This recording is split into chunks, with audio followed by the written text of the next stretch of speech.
कायदा सुव्यवस्था आता राहिलेली नाही। 9:30च्या आसपास पाहायला गेलं तर या ठिकाणी दोन इसम जे आहेत त्या दुसऱ्या गेटवरती आले होते। दुचाकीवरती एक हेल्मेट घालून होता तर दुसरा त्याच्या मागे बसलेला होता।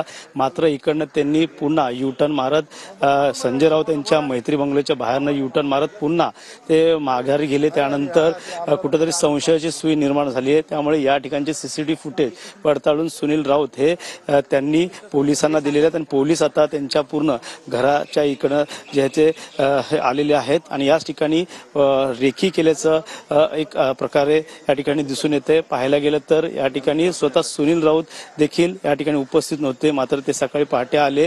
त्याच्यानंतर ही जी माहिती कळताच त्यांनी सीसीटीव्हीच्या माध्यमातून पोलिसांकडे देण्यात आली। मात्र या ठिकाणी जे दोन संशयित होते ते कशा प्रकारे आले आणि या ठिकाणी रेखी कशा प्रकारे केली ह्याची सर्व तपास जे ते यंत्रणा पोलीस यंत्रणा करत आहे। मुंबई पोलीस, कांजूरमार्ग पोलीस ही पूर्ण यंत्रणा तपासत आहे। पाहायला गेलं तर याच ठिकाणावरून आता सीसीटीव्ही फुटेज इतर भागातले देखील सीसीटीव्ही फुटेज या ठिकाणी घ्यायला सुरुवात केलेली आहेत आणि स्वतः सुनील राऊत आहे। सर, कशा प्रकारची तक्रार आपण दिलेली आहे या ठिकाणी? कशा प्रकारची तक्रार या ठिकाणी दिलेली आहे? सकाळी पहाटे 2 जण आले। मी बोलतो, 1-2 मिनिटात बोलतो जरा।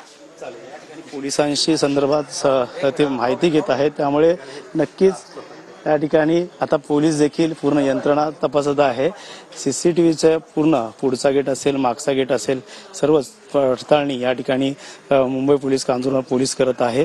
आणि सकाळी 9:30च्या आसपास पाहायला गेलं तर या ठिकाणी 2 इसम जे आहेत ते दुचाकीवरती आले होते आणि याच ठिकाणी त्यांनी पुढच्यानी हेल्मेट घातलं होतं आणि मागचा जो होता त्याच्या मागे देखील आता जी यंत्रणा आहे ते पूर्ण आता पोलीस यंत्रणा राबवत आहे। पाहायला गेलं तर सुनील राऊत यांनी आता या संदर्भात आता तक्रार देखील दाखल केली होती।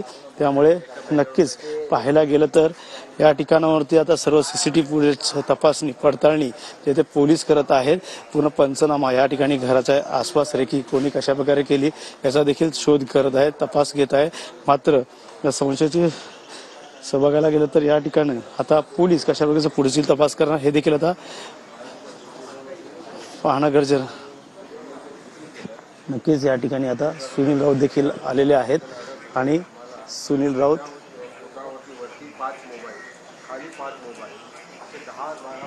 नक्कीच आणि हे सर्व मोबाईलद्वारे शूटिंग चालू होतं आणि त्यांनी अटकल्यानंतर ते इमिजिएट गाडी घेऊन पळून निघून गेले।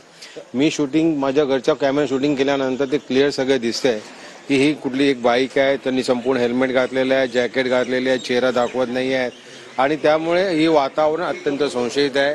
पण माझ्या घराला 2 गेट आहेत। माझ्या ज्या शूटिंग केलं ते नंतर ते लोक मागच्या गेटला पण गेले।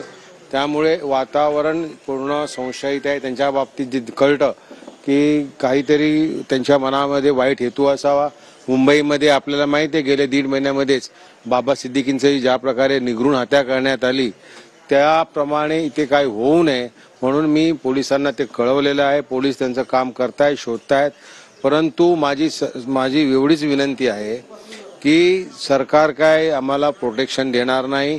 गेले अनेक वर्ष आम्ही मागतोय पण दिलं जात नाही, ठीक आहे। परंतु जर काय याच्यामध्ये वाईट घटना घडली त्याची संपूर्ण जबाबदारी सरकारची असेल हे माझं म्हणणं। जी बाईक आली होती ती बाईकचा नंबर देखील अस्पष्ट होता। आता हे सगळं पोलिसांना माहिती असेल, परंतु माझ्या अंदाजे सर्व काही त्यांना पोलिसांनी ज्या प्रकारे करतायत त्यातला बहुतेक माहिती त्यांना मिळाली असेल। हे मला न विचारता ते पोलिसांना तुम्ही जसं इन्क्वायरी करा आणि ते तुम्हाला व्यवस्थित सांगतील। परंतु बाईक ती सगळी दिसते, क्लिअर दिसते, माणसं दिसत आहेत, मोबाईल दिसत आहेत आणि त्यांच्या ज्या याच्यावरून संशयित आहे हे 100% आहे। भाऊ, या सगळ्या प्रकरणी तुम्हाला नेमका संशय कोणावर आहे आणि सगळ्यात महत्त्वाचं म्हणजे आता याच्याबद्दल सुरक्षेची मागणी करणार आहात का? सुरक्षेची वाढ व्हावी या ठिकाणी? बघा, राऊत साहेबांना सुरक्षा नाही, माझ्याकडे पण सुरक्षा नाही। ज्यावेळी सरकार बदली झाल्यानंतर सुरक्षा काढून घेण्यात आली। आता असं आहे की सुरक्षेची मागणी वारंवार करत होतो, कारण ज्या प्रकारे राऊत साहेब बोलतायत सरकारच्या विरोधामध्ये बोलतायत, पण सरकारचे विरोधक असल्यामुळे त्यांना बहुतेक दिलं जात नसावं, दिल्लीवरून प्रेशर असावं म्हणून ते देत नसावं। परंतु आताची जी घटना आहे अत्यंत सिरियस आहे असं मला वाटतं। यादून देखील अनेक रेखीकरण